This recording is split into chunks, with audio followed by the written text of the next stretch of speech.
The case of Marianne Baltiera death followed her for several years. Without a doubt, every parent strives to protect their child, to protect him from all sorts of troubles and blows of fate, as well as to create the most favorable conditions for the life of their beloved child.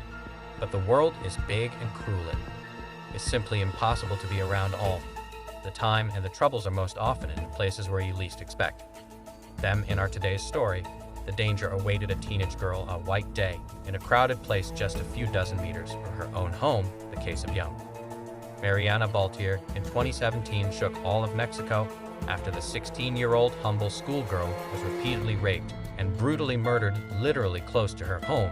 It took more than a year, a lot of effort, and all the means available to the police to find and catch the brutal criminal. The most terrible thing in this story is that the girl knew her killer for a long time, and he inspired inexplicable fear in her, about which she repeatedly told her parents. The criminal also long looked at his victim, and her naivety and innocence beckoned him like a magnet. To this day, Marianne's mom blames herself for what happened. But could this terrible tragedy have been avoided? Let's look at this difficult case from the beginning and try to early life. Understand who is Marianne Baltiera. Marianne Helen Baltiera Valenzuela was born in 2000, October 24th, in the Mexican town of Ique, Morelos, in the state of Mexico, and was the eldest of two children in a modest family of Orlando in Zira Baltiera. It so happened that the girl, literally from the first days, had to desperately fight for her life. The whole thing is that she was born much earlier than the due date, and doctors seriously feared that the child with a critically low weight will not survive, which was told to his parents. Marianne spent the first 2 months of her life in the hospital in a special chamber for premature babies. Her mother prayed day and night for her daughter's health, and her prayers were answered. The girl recovered quickly, gained weight, and by the new year, 2001, was discharged home. So the parents celebrated the holiday together with their daughter. Fortunately, the girl had no external consequences of prematurity. She grew slender and beautiful, but her health from an early age was very weak. At the age of 6, Marianne was diagnosed with epilepsy, because of which she was forced to take special drugs on a regular basis to minimize the likelihood of seizures. The prescribed medication and constant monitoring by specialists gave good results, so the girl could live a fairly normal life, not particularly different from her peers. Moreover, she took a very responsible approach to her health, followed the regimen, and took the right medication. When the daughter was 4 years old, the family had a second child, a boy, who was named Bernardo. The girl adored her younger brother, helped her parents in caring for him and bringing him up. They, from an early age, were very friendly and practically inseparable. Marianne studied well at school, drew beautifully, and adored music. She was a very kind, open, and sincere girl, and everyone who knew her personally spoke of her only positively. But at the same time, she was a very modest and shy nature, which was especially evident in adolescence. She had only a couple of best friends. She did not go on dates, did not go to parties, and practically did not socialize with guys. Marianne preferred to spend time at home with her family, with whom she had a very close and warm relationship. By the way, a fragile and short girl, looked much younger than her age, and at 16 she looked like many people, did not give more than 13 years, kind-hearted and responsive. Marianne always tried to help homeless animals, which she fed, treated, nursed, and then put in good hands. Thus, being a high school student, she finally decided that she would become a veterinarian and provide professional help to those in need. Her parents said that their daughter was too naive and trusting. She did not feel evil and danger coming from other people, because she herself carried only light and kindness into this world. That's why Dad and Mom always worried that Marianne could be offended or hurt her, taking advantage of her gullibility. But one day, intuition itself began to point the girl to the lurking deadly threat, a sinister stranger. Sinister stranger. The neighborhood in which the Baltiera family lived was relatively quiet, and almost everyone who lived there knew each other by sight. However, along their street were a large number of stores, and stores where unofficially worked a lot of guest workers. Some of them lived right there in the stores. Most of them did not have their own housing, and some of them did not even have the opportunity to rent a room. Naturally, among these workers there were people with a rich criminal record. But as long as they performed their duties properly, the owners of stores, and stores as a rule, did not have any claims against them. About 5 meters from the house of the family Baltiera located butcher shop, where Orlando and Zira regularly made purchases. 4 hired laborers worked for the owner of the store. 2 locals laid out and sold the goods, while 2 other newcomers unloaded and butchered the carcasses and cleaned the premises. The latter were allowed by the shop owner to live on the second floor, which was actually an attic. As Marianne grew older, her parents began to send her on periodic shopping trips, including to the aforementioned butcher shop. There she repeatedly encountered Juan D. Cristino Martinez, who was an auxiliary worker and lived on the second floor. The girl had an animal fear of this man. By his mere presence, she repeatedly told her parents about it, noting that there was something sinister in his gaze that made her blood run cold. At the same time, accused the man was nothing to blame, because he did not approach and did not try to somehow contact with a teenage girl, but only stared at her like a predator on the prey. That Orlando and Zira decided not to send their daughter to this store anymore. It made the necessary purchases there themselves. At some point, Juan Martinez committed a small theft, and the owner of the store fired him after that. About a year about the man was not heard, but in the early summer of 2017, he reappeared at his former place of work and tearfully asked his former employer to hire him again, assuring him that he would work properly. Surprisingly, he was rehired and once again took up residence in the attic above. The disappearance of a schoolgirl. Bench disappearance of a schoolgirl on Thursday, July 27, 2017. Zara's 2-year-old niece, the daughter of her own sister, was visiting the Baltiera home. Marianne and her younger brother and Bernardo were on summer vacation, therefore were also at home, and only Orlando went to work around 9 a.m. The mother sent her daughter to the local supermarket to do some shopping and prepare breakfast. It's worth noting that Zara rarely sent Marianne anywhere alone, but the woman thought that her age was old enough and would quickly manage such a task. Especially it was bright and crowded outside, so nothing bad could happen. In her opinion, she gave her daughter some money and asked her to buy milk, eggs, and vegetables. The 16-year-old girl left the house wearing an old t-shirt and pajama pants. The store itself was located on the street, less than a couple of 100 meters from their home, so it shouldn't have taken more than half an hour to get there and back and buy the necessary groceries. However, an hour had passed and Marianne still hadn't returned. The girl's cell phone was left at home.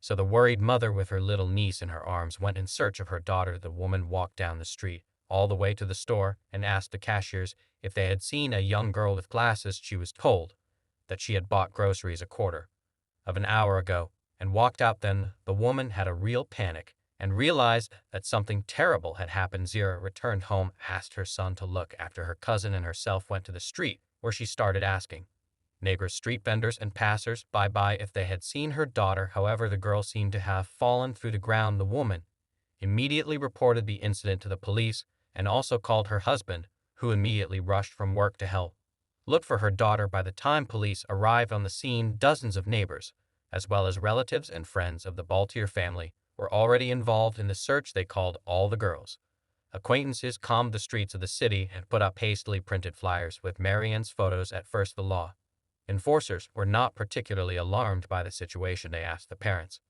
if the daughter could have gone on a date, met any of her friends, or visited someone. To all these questions, the spouses answered in the negative and argued that the girl would never have gone somewhere without warning them, especially since she went out to the store in her home clothes and came back with a bag of groceries, knowing that she was expected home. There were street surveillance cameras in the neighborhood where the girl went missing, but almost all of them were not working. An all-day search yielded no results, and no trace of the girl was ever found. As night fell, anxiety and panic were replaced by despair. The parents realized that they would most likely never see Marianne alive. Discovery in a butcher shop. Again, grisly discovery in a butcher shop. The next day, July 28th, at about 8 a.m., the parents of the missing girl received a call from a relative who lived nearby, informing them that several police cars had arrived at the butcher shop. The Baltiera couple, without a moment's hesitation, got ready and went to the specified place. The law enforcement officers did not let them inside, saying that what was happening was not relevant to the case of their daughter's disappearance. But Zara and Orlando did not even think of leaving. A few minutes later, after a tour of the premises, one of the police officers called Orlando and informed him that the body of a young girl who was described as similar to the missing Marianne had been found in the building on the second floor, breathless and badly mutilated. The man was invited inside for identification, but Zara was strongly advised not to enter because the picture of the crime was truly shocking. Orlando could not believe his eyes looking at the remains lying in a pool of blood, which yesterday was his daughter. His world had collapsed in an instant, and he did not know how to inform his wife, who was outside the girl, had been repeatedly raped, badly disfigured, and the cause of death was massive blood loss due to a stab wound to the abdomen. It would be more correct to say that the perpetrator cut the girl's abdomen while she was still alive and left her in a helpless state to bleed to death. The expert examination showed that the death of the schoolgirl occurred only a few hours before her body was found on the night of July 28th. Consequently, she had been alive for almost 24 hours since her disappearance, and all that time the perpetrator had been mocking her until he inflicted the fatal wound. The murder weapon was a butcher knife, which was lying on the floor next to the investigation body. The investigation and the first suspects. The body of the murdered girl was discovered by the shop owner when he arrived at work in the morning. According to him, every last Thursday of the month, the store had a sanitation day and was not working during this time. The owner was dealing with organizational issues, meeting with suppliers and taking reports to the tax office while his employees were disinfecting and general cleaning of the premises. When the owner came to his store in the morning, he immediately found bloodstains on the floor. He initially thought that one of his workers who lived on the second floor had hurt himself, but when he went upstairs, he was horrified to see bloody men's clothes, a stained knife, and the body of a young girl in a maroon puddle. In addition, a large sum of money was missing from the cash register, which the criminal had evidently carried away with him to be able to escape. Two men who lived and worked in the shop immediately came under suspicion. However, one of them came to work an hour later as if nothing had happened and was as shocked by what had happened as the others. According to him, yesterday he had to urgently go home to another city, and his partner said he would cover for him and clean up the place himself. The police concluded that the man was telling the truth, and there were no traces of him at the scene of the crime, so he was excluded from the list of suspects. By then, CCTV footage had been obtained from the supermarket where Marianne had shopped on the last day of her life. They showed the girl entering the store, followed a few minutes later by Juan Dicu Quino Martinez, the same man who worked in the butcher store and who had caused the girl genuine terror. He followed his victim like a wild animal after its prey, and having bought nothing, left the supermarket. After the schoolgirl, then the traces of both of them are lost, and it was not possible to reconstruct the chain of events outside, as we already noted. There were cameras, but they did not work, and there were no witnesses to the incident. Marianne's parents are sure that their daughter would never go with this man, no matter how he tried to lure her. Therefore, he dragged her into the shop by force. But why didn't the girl scream, didn't call for help, and none of the numerous passers-by and sellers of street shops noticed anything strange? Change. Who is Juan Martinez? The 27-year-old Juan Dea Cruz Cano Martinez was quite withdrawn and unsociable. He was said to be a violent man with sadistic tendencies, which he showed towards stray animals. He had also previously come to the attention of the police for theft, harassment, and grievous bodily harm. He took a job at the butcher store as an auxiliary worker in early 2015 and for a long time, according to the owner. The owner came to his store in the morning. He immediately found bloodstains on the floor. He initially thought that one of his workers, who lived on the second floor, had hurt himself, but when he went upstairs, he was horrified to see bloody men's clothes, a stained knife, and the body of a young girl in a maroon puddle. In addition, a large sum of money was missing from the cash register, which the criminal had evidently carried away with him to be able to escape. Two men who lived and worked in the shop immediately came under suspicion. However, one of them came to work an hour later as if nothing had happened and was as shocked by what had happened as the others. According to him, yesterday he had to urgently go home to another city, and his partner said he would cover for him and clean up the place himself. The police concluded that the man was telling the truth, and there were no traces of him at the scene of the crime, so he was excluded from the list of suspects. By then, CCTV footage had been obtained from the supermarket where Marianne had shopped on the last day of her life. They showed the girl entering the store, followed a few minutes later by Juan Dicu Quino Martinez, the same man who worked in the butcher store and who had caused the girl genuine terror. He followed his victim like a wild animal after its prey, and having bought nothing, left the supermarket. After the schoolgirl, then the traces of both of them are lost, and it was not possible to reconstruct the chain of events outside, as we have already noted. There were cameras, but they did not work, and there were no witnesses to the incident. Marianne's parents are sure that their daughter would never go with this man, no matter how he tried to lure her. Therefore, he dragged her into the shop by force. But why didn't the girl scream, didn't call for help, and none of the numerous passers-by and sellers of street shops noticed anything strange? Strange change, who is Juan Martinez, the 27-year-old Juan de Cruz. Cano Martinez was quite withdrawn and unsociable. He was said to be a violent man with sadistic tendencies, which he showed towards stray animals. He had also previously come to the attention of the police for theft, harassment, and grievous bodily harm. He took a job at the butcher store as an auxiliary worker in early 2015, and for a long time, according to the owner of the store, there were no questions or complaints about him. Juan did his job faithfully, but in mid-2016 he was caught stealing money and was fired after losing his job. The man returned to his parents' home in the suburb of Ique de Morelos, where his elderly ill mother and her sister lived and cared for her for almost a year. Juan had been virtually sitting on their necks taking money, stealing and selling things from the house, abusing alcohol and taking illegal substances. On top of that, he regularly beat his mother and sister, and one day, tired of the constant abuse, his sister threatened to go to the police if he did not leave the house. Juan did not want to face the law enforcers again, so he obediently left. Since he had nowhere else to go, he asked his former employer to rehire him.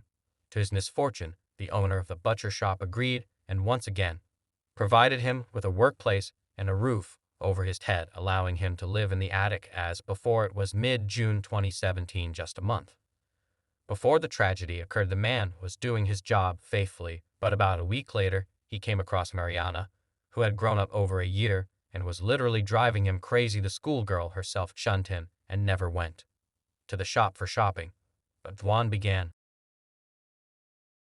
to follow her on the streets, looking for her where she went and what routes she took. The second worker, who shared the attic with him, also noticed his unhealthy interest in the teenage girl, and even once tried to joke about it, not realizing that he would soon commit a bloody the search for the criminal.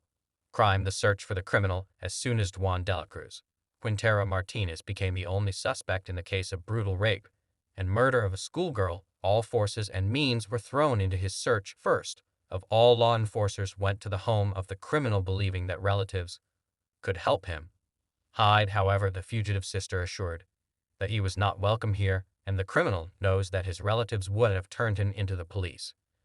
Immediately, the woman was not even surprised at what a heinous crime her brother had committed. Moreover, she recounted how he abused her and her elderly mother, and once even attacked an old woman with a knife, threatening to gut her like a pig if he was not immediately given money for drugs. Finding the rapist and murderer was a priority for the police because Juan was extremely aggressive, violent, ruthless, and a danger to others. The money stolen from the cash register would be enough for him for a long time, but no one knew how he would behave further and whether he would commit another crime after he had tasted blood. For the entire month of August, the search was on in Ique de Morelos as well as in the surrounding suburbs, because the police believed that the perpetrator could not have gotten far. As time passed, however, no trace of Martinez was ever found. Soon, the information about the rape and brutal murder of a schoolgirl reached the national level through the media, and the search for a brutal criminal joined the police of all states. Juan Martinez's picture was featured daily on television news,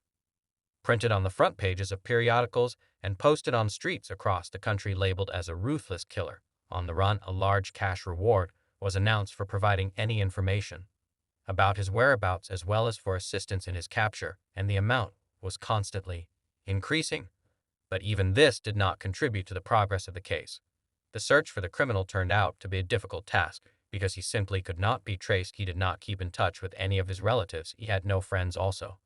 Juan had no pages in social networks and did not even use a cell phone, not to mention credit cards. After 6 months of unsuccessful searches, the reward for any information about him was increased to 500,000 Mexican pesos, but even this did not